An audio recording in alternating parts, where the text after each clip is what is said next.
3, cellular energetics. So we're going to start with just a little bit on enzymes. I already went into some of it when we did biochem and protein structure, but we need to make sure we follow through on a few things with enzymes, which were technically part of Unit 3. So just a reminder, enzyme is a protein or catalyst that speeds up chemical reactions by lowering the activation energy.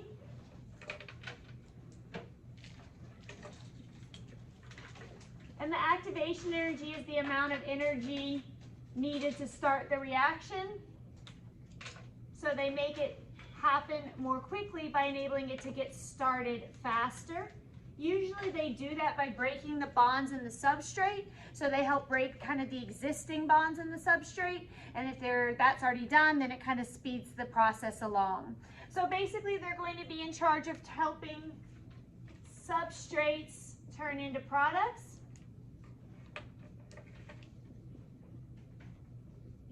So substrates is the same thing as reactants, but we specifically use the word substrates when we're talking about in the concept of enzymes. So it's just kind of a specific word for a substrate that binds, or a reactant that binds to an enzyme. Remember, the substrate is going to be a fit, so it's like chemically compatible with the active site.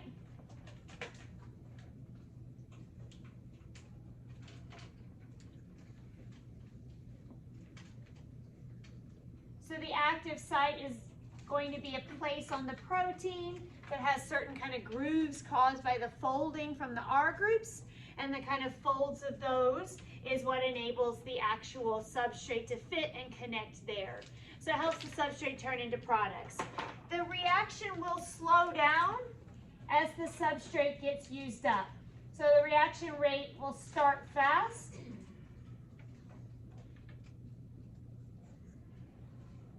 but it will slow down as the substrate is used up. So initially it's going to be kind of going really quickly, turning the substrate into product as fast as it can, but once it kind of has not a lot of substrate left because it's already made most of the product, the reaction rate will slow back down. There's two things that can kind of impact enzymes. It can be permanently kind of impacted, or it can be temporarily kind of impacted. So if it's permanently changed, that it is denatured. We already kind of talked about that a little bit last time. So if it's denatured, then basically that's going to be a break in the bonds. That's going to change the shape. And usually that's going to cause kind of a permanent loss of function.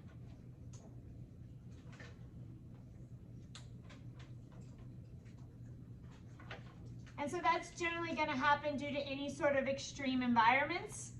So that's going to be abnormal temperatures or pHs.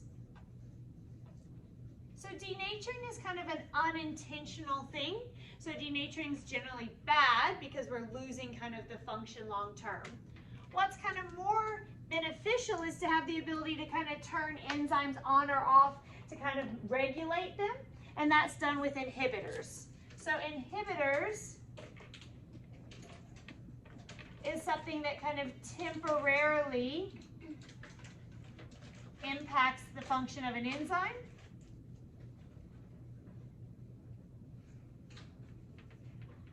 And a lot of times, again, that's actually done on purpose in order to kind of regulate. So it can be useful for regulation to kind of temporarily shut it off. There's two different types, and you do need to know the two types, probably in name, but more kind of what that means. So if it's a competitive inhibitor, then that means it actually binds to the active site.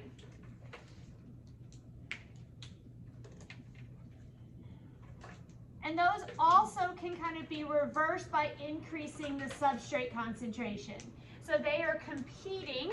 So basically, it kind of depends on how much. So if you can increase the substrate, you can kind of reverse the effect of it. So add more substrate and more of it will compete, and that will kind of cause the impact of the inhibitor to go down. The other kind is called a non-competitive inhibitor.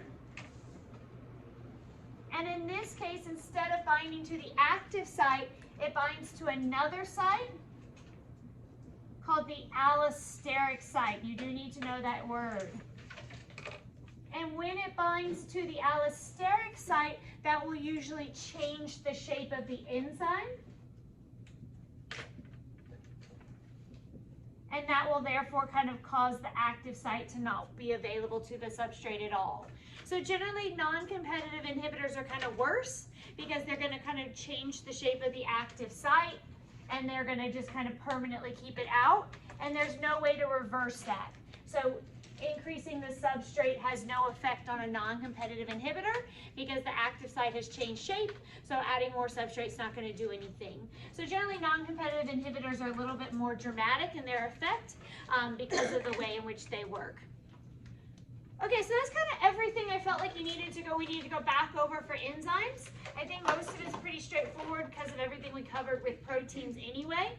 The only thing was that there are questions kind of on almost every test, it seems like something about an inhibitor. So just making sure that we're good on that. Okay, so now we're going to go from that straight into photosynthesis. And we'll do photosynthesis first and then respiration. I'm going to spend more time on respiration because I'm going to cover the electron transport chain there. Remember, there is also an electron transport chain in photosynthesis that works pretty much the same way. So we'll talk more about ATP synthase in the context of respiration and kind of go through photosynthesis a little bit more briefly, but there is kind of overlap between them. So we'll do photosynthesis, then respiration, then finish with a little bit on kind of ATP. So once we've kind of understood what makes it, kind of why it's important. Okay, so photosynthesis.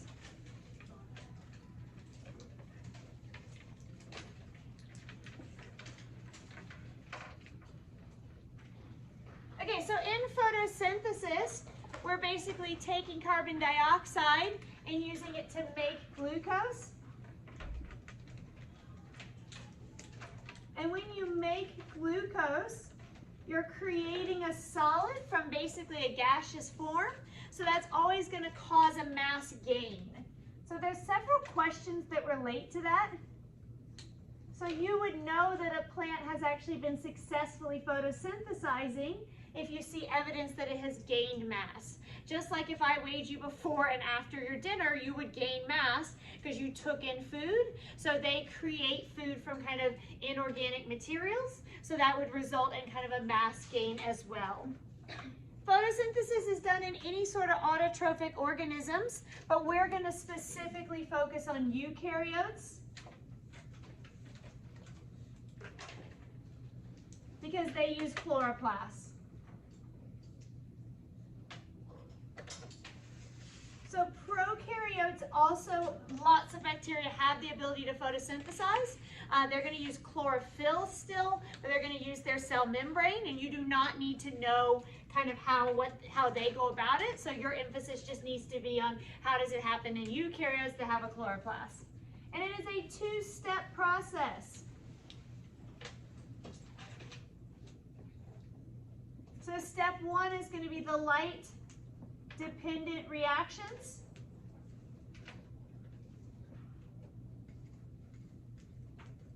And then once those have taken place, then it's going to move to the Calvin cycle. They both take place in the chloroplast, but they do happen in different parts of it. So the light dependent reactions are going to happen in the thylakoid membranes.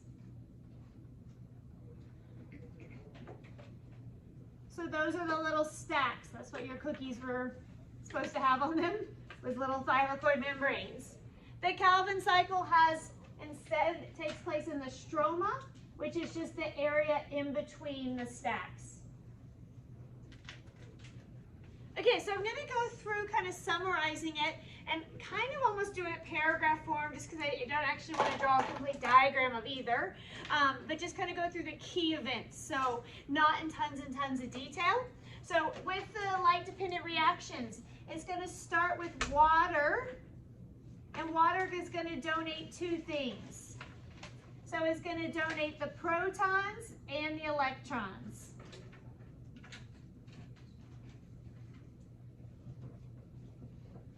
We want to use the electrons to move the protons, but to do that we need energy. So sunlight,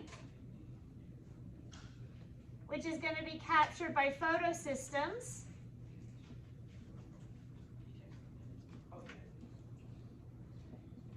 is going to excite the electrons. And when we excite the electrons, we're going to use that energy from their excitation to move the protons in to the actual membrane. Once we've moved enough protons in, that creates a positive proton gradient.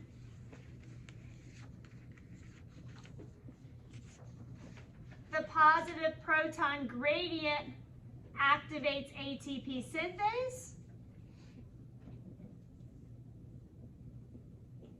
And that makes ATP.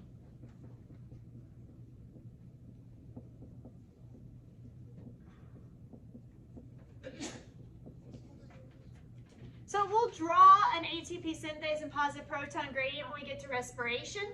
I'm just going to leave it for there. So then the question is, okay, why are we making ATP? So this is ATP, just the ATP that is needed for the Calvin cycle. So the Calvin cycle itself requires energy, and what we don't want is to have to make glucose to make ATP to make more glucose. So we basically have kind of a rechargeable battery inside the chloroplast, whereby we can use the ATP that we make in the light reactions to charge the Calvin cycle. In addition to that, we're also going to take the proton, so we're going to take that water back, and we're also going to add it to NADP to make NADPH, which is just going to be one of our transporters, and that's going to move the hydrogen to the Calvin cycle. So those are our two products of the light reactions. So my products are going to be the ATP and the NADPH. And if you don't have those, you can't run the Calvin cycle. So those are kind of the two things needed for the Calvin cycle to function. The Calvin cycle is now when we're going to actually make the glucose. So our goal in photosynthesis is to make glucose. In the light reactions, we're really just getting ready for the Calvin cycle. So the Calvin cycle, now we need to actually make that. For whatever reason, your course prefers asking about the light reactions, probably because it really likes ATP synthase. So there's probably more questions on that, even though the Calvin cycle is where it actually makes the glucose. So then in the Calvin cycle, the enzyme Rubisco fixes carbon dioxide into an organic sugar. So one of the questions that was on your fall final was a whole question about Rubisco. So it wasn't really requiring you to know a ton about it, but worth knowing the name of that, that's an enzyme involved in that. The other thing you'll often see is you'll see photosynthesis, or specifically Calvin cycle, referred to as carbon fixation. So that's where that comes from, is turning that carbon dioxide from one form into another. Then that sugar is not quite in the right form. So we're going to use ATP from the light reactions and add the hydrogens that are currently on NADPH. And we're going to make something called G3P. And that's a half a glucose. So every G3P is 1/2 a glucose. It's probably worth just knowing that fact. So if you see kind of G3P to come up, you need to know that that's kind of the same thing essentially as glucose. So we're going to keep one and recycle the others and restart.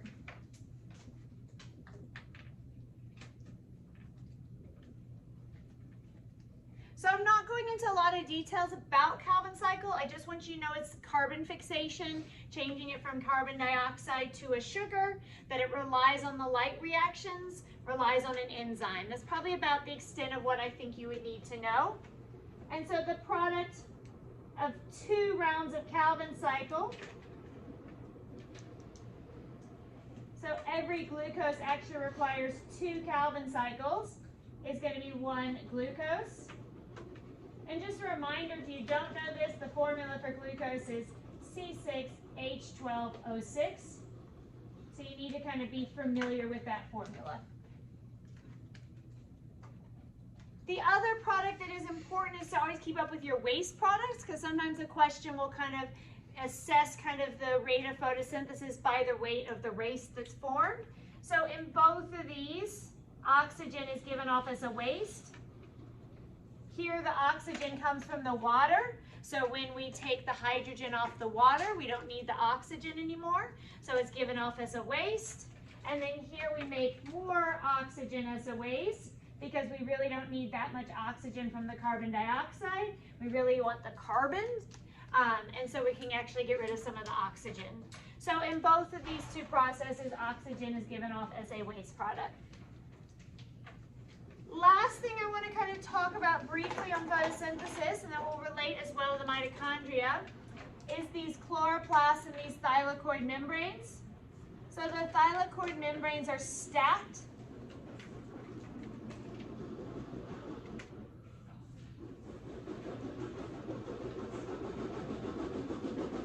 And so there's a couple things to know about that. First of all, having more membrane is helpful because it increases the surface area to volume ratio. So it makes it more efficient at photosynthesis, because it's going to mean that we're going to have more ATP synthase enzymes. And so it kind of enables it to do this more quickly. So having more stacked membranes. It also allows it to compartmentalize, meaning that it allows us to do the 2 reactions in 2 separate places, which actually makes it better at kind of both, because the thylakoid membranes can specifically be working at this, and then this can be happening in the stroma kind of at the same time. So by compartmentalizing, it actually makes everything happen faster. So having those kind of internal membranes is a key for kind of how we can kind of increase the rate of photosynthesis. And same thing in cellular respiration, by having that internal mitochondrial membrane that's all folded, we have more ATP synthase enzymes, therefore we make more ATP, and we can also kind of separate it into areas and have Krebs cycle going on here while we have electron transport going up here, and they can both be happening kind of simultaneously. Okay, so that's photosynthesis. Like I said, I'm going to do a little bit more on respiration and kind of expand a little bit on ATP synthase there.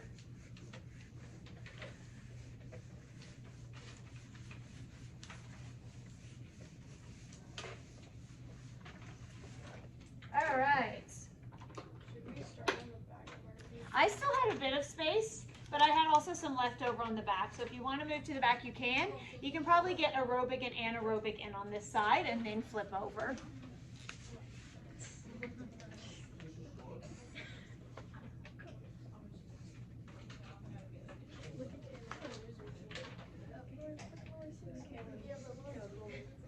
Okay.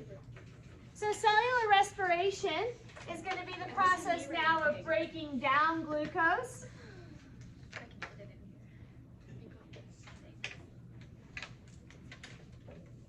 To form ATP. And breaking down glucose, when you actually break down a physical sugar and convert it into a tiny ATP molecule, that process is actually going to cause a mass loss. And the best way I can explain that is if you eat dinner and you don't eat anything else for like 2 days and you weigh yourself 2 days later, what's going to happen to your weight? It's going to go down because you used all of that food that was in your body. And so if you eat your food and then you use it up, that mass goes away inside your body because it gets burned. So breaking down glucose to form ATP causes a mass loss.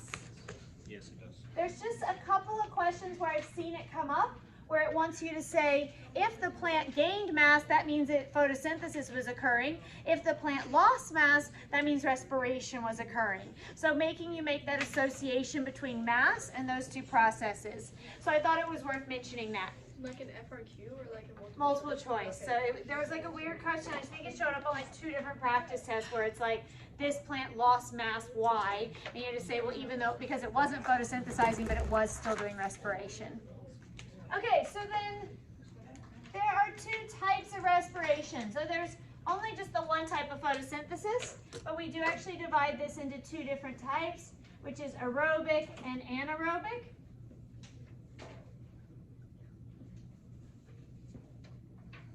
And like, I think every practice exam I've seen has had something to do with fermentation at some point.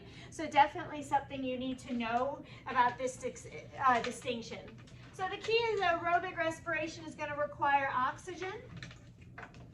And I'm going to write this like 3 times, because or at least twice, because anytime they ask about the relationship between oxygen and cellular respiration, they want you to know that it is the final electron acceptor in the electron transport chain. So it seems to come up a lot, that they want you to be able to identify, like, why is the oxygen consumption going up or down? Because it's being used in the electron transport chain. Or if you're not doing the electron transport chain, then you're not using it. So making sure you can make that kind of association between oxygen and it being particularly important in the electron transport chain. It does play a role in the Krebs cycle as well, but it's more important there. The aerobic process, aerobic respiration, is going to use the mitochondria, and it's going to ultimately make lots of ATP. And there's no kind of set good number, but anywhere to kind of 24 to 36 ATP, depending on kind of its efficiency. And we'll talk about decoupling as kind of an example of decreased efficiency in a minute, but there's things that could cause it to be less efficient at making ATP. Anaerobic, on the other hand, does not require oxygen. Not just doesn't require it, but does not use it. So if you see an increase in fermentation, you're actually going to therefore be using less oxygen because it's not going to use it at all. It all takes place in the cytoplasm. And it only makes the 2 ATP in glycolysis. So no additional ones are made in fermentation. So it only makes 2 ATP for every one. So if we're talking aerobic respiration, it's 3 steps. So it's going to be glycolysis first, which technically does not use oxygen. So it's kind of an anaerobic process at the beginning. Then Krebs cycle, or the citric acid cycle. Then the electron transport chain. And when we get to that, I want to clarify that I mean the electron transport chain and chemiosmosis, so kind of the 2 together. But we can kind of just shorten it by saying electron transport chain right now. And if we're talking aerobic respiration, or anaerobic, we're talking glycolysis followed by fermentation.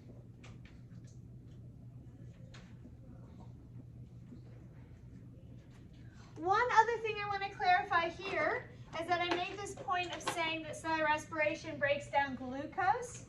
So glucose is the ideal energy source, and we get the most kind of ATP from it. So our kind of systems are intended for kind of glucose.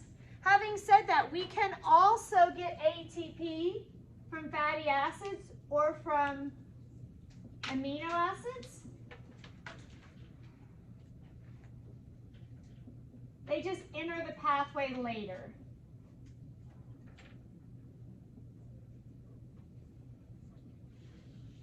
So some of them, most of your fatty acids will actually enter, like most of your amino acids and fatty acids will actually not enter until like the Krebs cycle.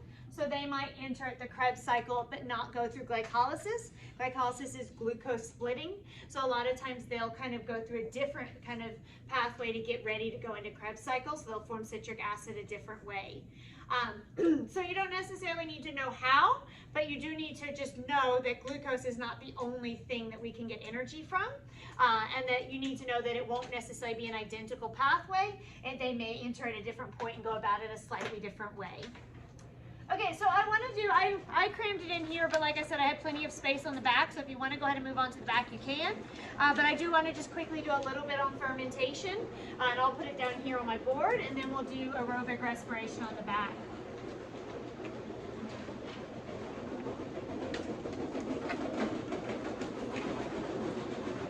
The good thing is I don't think you have to know a ton of chemical detail about any of these steps, but you definitely do need to know what they make and where they take place.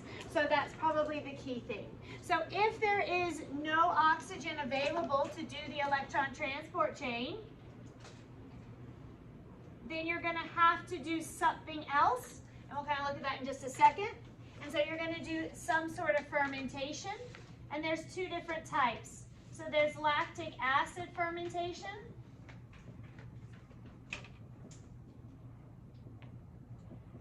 Or there's alcoholic fermentation.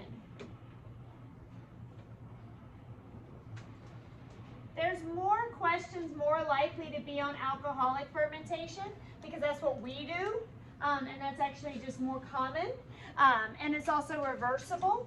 So you can actually do lactic acid fermentation and reverse it back into kind of pyruvate and go back into electron transport chain.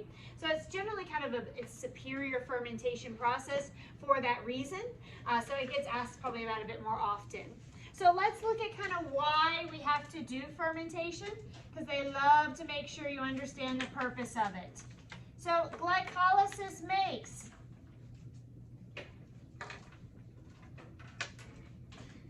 2 ATP, which is good. But it also makes 2 pyruvate, which is fine. We don't have any strong opinions on it. But it forms 2 NADH. And while we're writing with that NADH, let's just quickly remember that anytime it is carrying that hydrogen, we say that that is now a reduced coenzyme. So reduction is gain. So if it's holding that hydrogen at the moment, it's currently a reduced coenzyme. So again, ATP, good. Pyruvate, neutral. NADH, bad. So NADH is unstable, but more to the point, in this form, it cannot restart glycolysis when it's in a reduced form.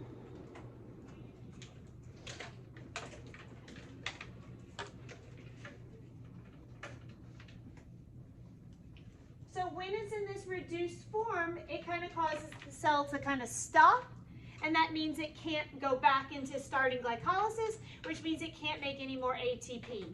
So the reason what we really need fermentation to do is we need to oxidize my NADH back into NAD or NAD+. You can see it either way, it kind of means the same thing, so that you can restart glycolysis.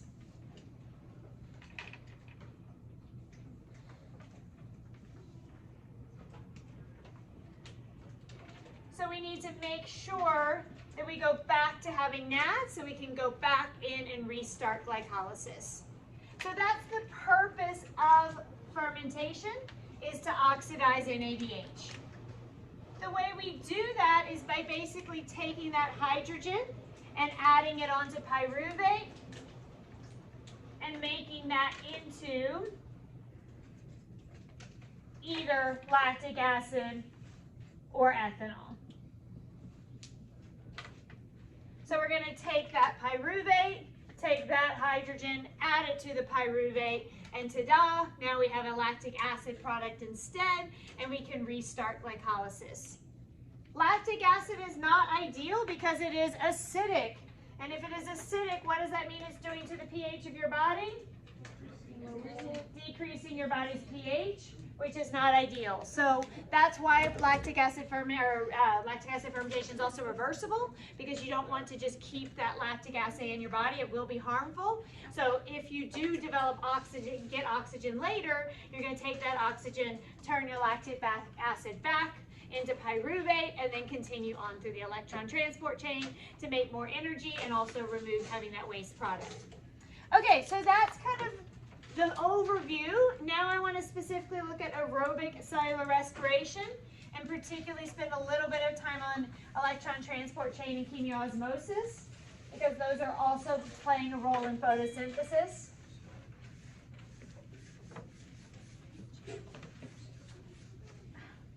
Make this go down slightly. I'm losing my board. Or not. I'm just going to try to adjust this down a little bit. Why does this thing have so many buttons? There we go. It's very complicated. Okay. All right. So, aerobic cellular respiration. I know we already wrote these steps, but this time we need to make sure we know where they happen as well. So, glycolysis to Krebs cycle.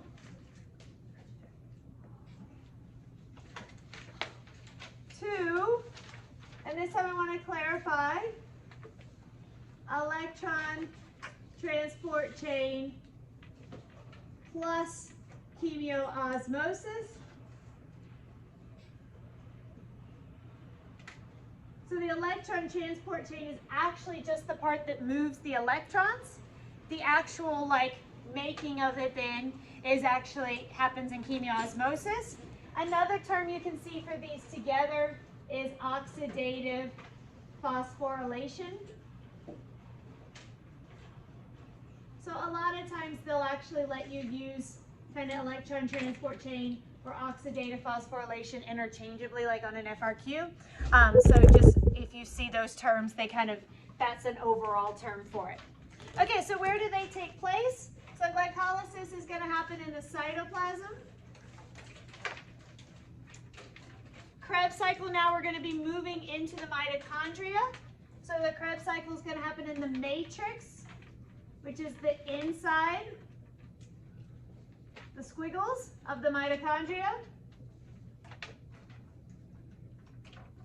And then the electron transport chain is going to happen in the cristae, which is kind of the space between the two membranes.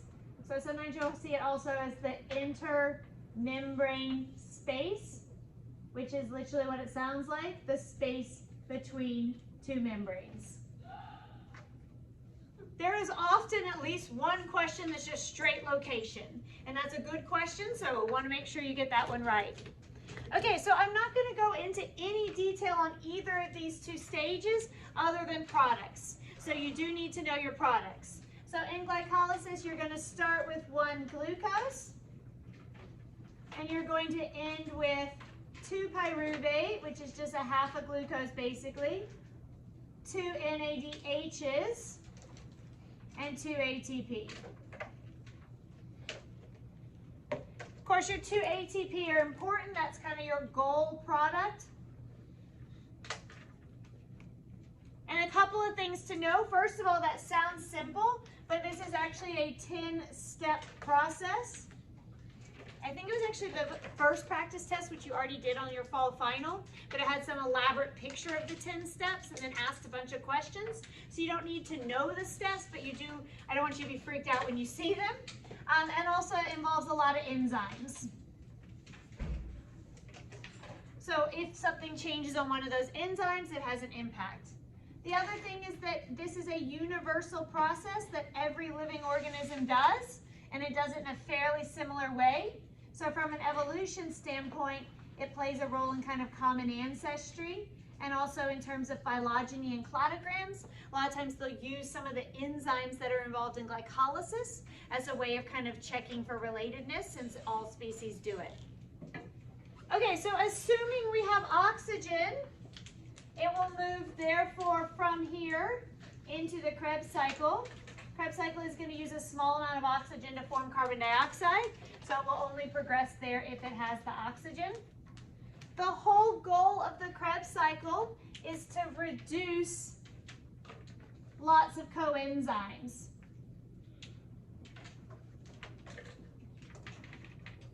So we're going to make a total of 8 NADHs and 2 FADHs.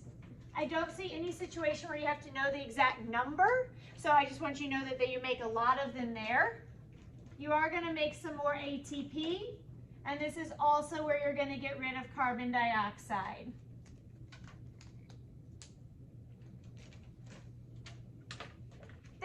the stage kind of leading up to the true Krebs cycle. So you're going to actually turn your pyruvate into citric acid. And then that citric acid is what will actually, or acetyl-CoA. Let me check briefly. Oh, sorry. I think it goes in as acetyl-CoA and then becomes citric acid at like the first step. So there is kind of a little reaction there called the link reaction. Again, I don't think you would have to know a lot about it, but occasionally it might mention something about that step. So just remembering that I'm referring to all of that as Krebs cycle, but the actual true cycle part is really kind of the second half after you've already turned your pyruvate into acetyl-CoA. Okay, and then from there, those are going to come over here, and that's going to provide the hydrogen and the electrons, therefore, to actually make the electron transport happen. So the hydrogens from the reduced coenzymes split. Excited electrons, because they're going to be excited from that kind of actual process of oxidizing them off. Enable the protons to move up. So that process here, the actual moving of protons, that's electrons moving protons, that is the electron transport chain.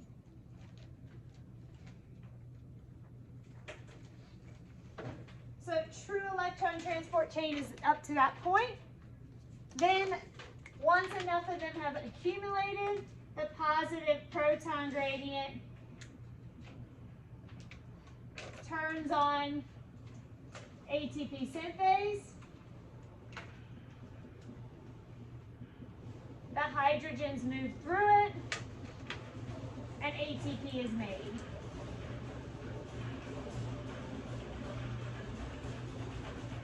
That part is actually called chemioosmosis.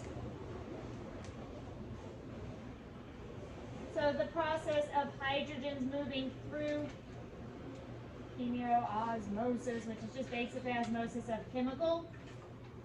That's chemioosmosis. And then the overall making of ATP through both of those two things. So they are reliant on one another. You have to move the protons to turn on ATP synthase. That is oxidative phosphorylation. Mainly, I just want you to be comfortable with those terms because they'll use them kind of interchangeably. So I don't want you in your head to be like, I only know the word electron transport chain, and then you see it referred to as chemiosmosis or oxidative phosphorylation, and that throws you off. Okay, I do want to actually here draw a picture of ATP synthase because ATP synthase plays a role in both the light reactions and in the respiration. It is probably the most commonly asked about thing. So I'm just going to draw kind of a very small version, but the little electron transport chain through chemiosmosis.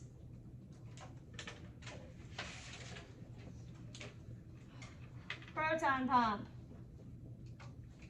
I'm just doing the phospholipids so we remember that it is actually happening across a membrane.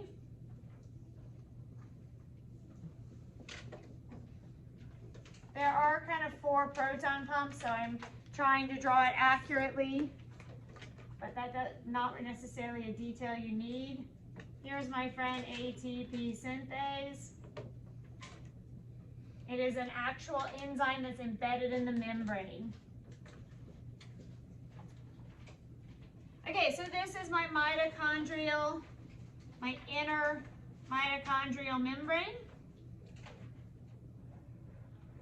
But remember that we have one of these very similar processes in the chloroplast. So I'm drawing kind of specifically as it happens here, but the same basic process. So essentially my NADPH and fat are going to deliver their hydrogens. NAD actually delivers it to the first pump. Fat actually delivers it here to the second pump. So we get slightly less energy from fat. They're going to break off. So when that breaks off, the electron from these is going to travel through the pumps. And as they move through the pumps, that's providing the energy for protons to move up.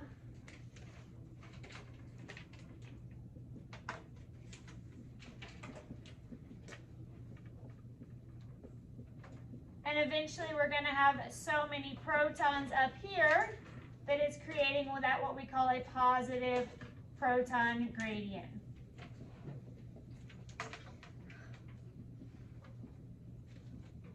So again, I don't think you need to worry terribly much about the chemical details behind it, but you do need to kind of understand that relationship between electrons and protons, that the electrons moving through is what gives the energy for the protons to move. So they kind of work together. Once you have a positive proton gradient, ATP synthase acts as a channel protein. So it basically opens to allow those protons to move through. When they are moving through, that means it is on. And as they move through, it's going to add a phosphate to ADP to make ATP. So you have to accumulate protons in order to turn on ATP synthase, in order to make ATP. The two other things I want to put on this diagram. So first of all, then afterwards, oxygen is going to come along and combine with that hydrogen. That is going to make water. And water is basically a safe waste product.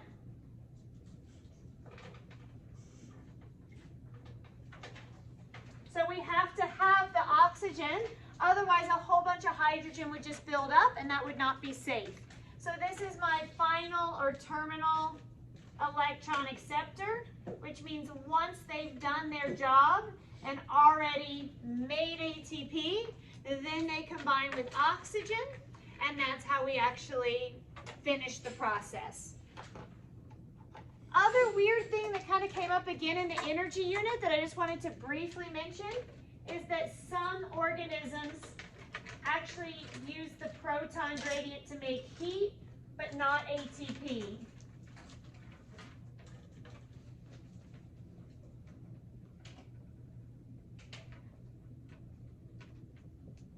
So they can actually develop proton gradients and come up with other carrier things that will move it through that generate heat without making ATP. And that can kind of be a role in kind of creating heat without kind of creating the actual ATP if they don't need the calories. So that is called decoupling. You don't need to know about it in any details, but it's shown up a couple times, like on the progress check, where they'll actually show you a diagram of that or tell you about it, and you just really have to apply it. So it's not anything you need to memorize, but the idea that every now and then this whole proton gradient is made, but instead of going through ATP synthase, it actually generates heat. I want to do one more thing, and I'm going to do it in 3 minutes because I have to leave too, but I just need to quickly do ATP to ADP. So it helps me. So challenges. Okay, so I just need to make sure that we know, because I saw these terms. If you took the practice test already, you'll see that this term came up on there. So here is ADP.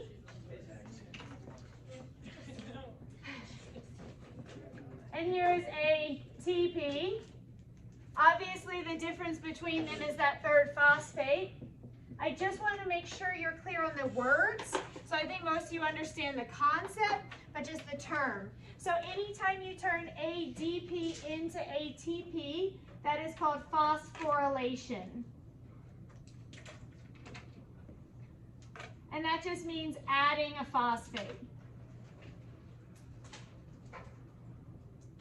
That's what we just talked about, oxidative phosphorylation. So that's what we do basically all throughout cellular respiration. and the light-dependent reactions. So we're doing that in the light-dependent reactions and in cell respiration. The high energy bond is this bond here. So if that bond is broken, energy is released. When we turn ATP back into ADP, that is called ATP hydrolysis. And that just means breaking the third bond. And it's going to release the energy. So it actually causes a release of energy. And often the third phosphate might be placed on a substrate or something to activate an enzyme. So that kind of comes to cell signaling as well. That a lot of times we use ATP, break off that third phosphate, which gives energy, and then put that phosphate on an actual substrate or an actual enzyme and kind of start a reaction. So sometimes it helps us to activate something, and this is kind of what we use anytime the cell is doing work.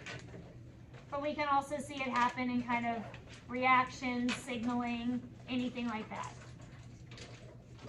Okay, that's it. I just wanted to make sure that we knew that term, ATP hydrolysis and phosphorylation.